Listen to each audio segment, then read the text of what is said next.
It's really been only in the last 10 years that any sort of support has been available for mitochondrial disease for our families. The support that we receive from the team here at Seattle Children's Hospital, I cannot begin to describe to you what that has done for our families. We are cared for, we are looked after, we all receive hope that there will be a tomorrow. I'm really fortunate enough to work at Seattle Children's Hospital. I'm able to sprout my wings and look at other areas of mitochondrial disease that many other places wouldn't allow me to do. I have a division chief that lets me do what I feel passionate about doing. I get to treat patients with epilepsy, and I get to treat patients with mitochondrial disease. I get to explore and do clinical trials. I get the ability to study clinically children who are extraordinarily ill. And the hospital allows me to do that. It gives me the umbrella in which to perform. And I think that's a pretty interesting and unique position for any clinician and researcher to be in. I don't have to go to work. I get to come to work. And I get to work with these amazing families. These are some of the most courageous families I've ever met because they are dealing with sometimes unbelievable challenges. And if I can help them at all, then I want to be here and I want to do that. Particularly at this time in my life when I think to some of these moms I look like grandma.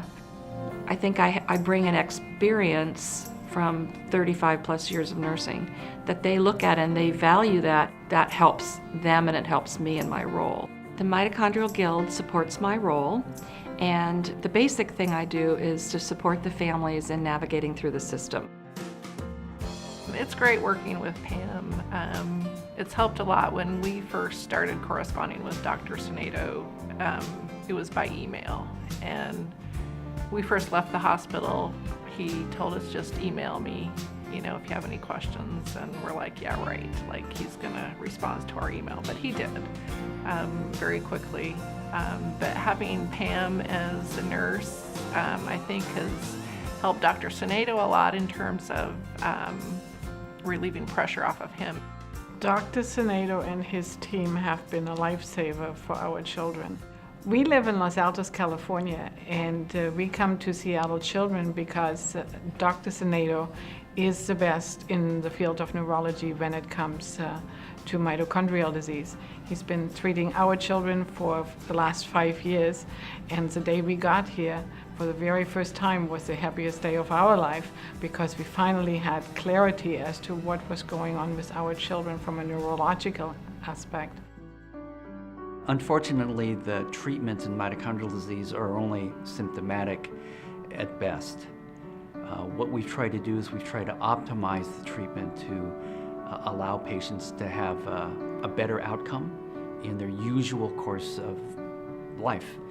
We've recruited the best anesthesiologist in the country, Dr. Phil Morgan, for anesthesia. We first met Dr. Morgan when Dr. Sinedo wanted Calvin to come in for a muscle biopsy surgery to diagnose him with mitochondrial disease.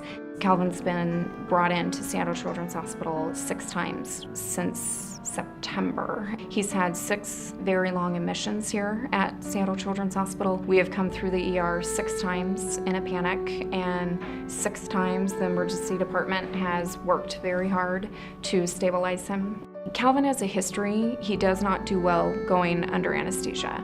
We went in and Calvin had his first surgery under Dr. Morgan's care, and it was amazing. Calvin was in the recovery room, and by the time he made it back to the regular medical floor, surgical floor, he started waking up, which is very unusual for him. Typically, it would take Calvin days to come out of anesthesia. So Dr. Morgan came right in and was there as Calvin opened his eyes. Yeah, I think it's important for parents to know that I have kids too. And so when my kids suffer, I understand what that does to you as a parent. When you bring your kids into the OR, they feel like my kids.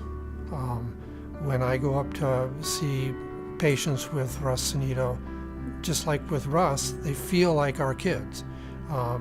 And we want them in the same way that parents do. We want them to get better. Living with mitochondrial disease is a challenge. It's a matter of attitude.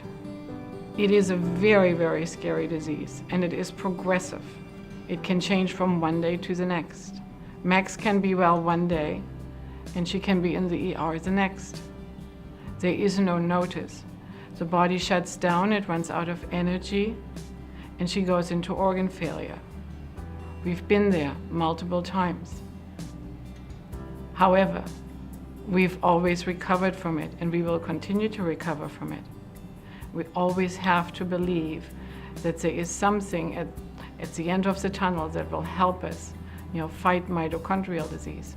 We just have to continue fighting the disease. We can never give up.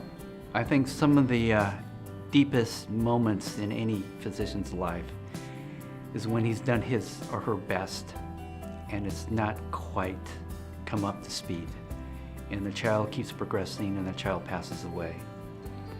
I think we're taught in medical school that we're supposed to be healers, and when we can't heal, that is an abrupt hit on our egos. It pushes us to make ourselves feel like we're failures, because that's not what we're supposed to be doing. And I think in the end, though, it makes us real, it makes us compassionate. We don't have all the answers.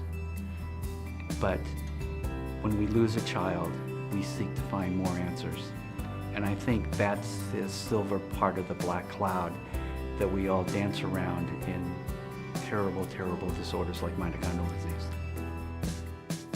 We get close to those families. You get close to the parents. You get close to those children. You know their siblings. You know their aunts and uncles sometimes. And you know their school teachers. And then if a child doesn't make it, the pain of losing that child becomes almost personal. Academically, it shouldn't be personal, but in your heart it feels personal.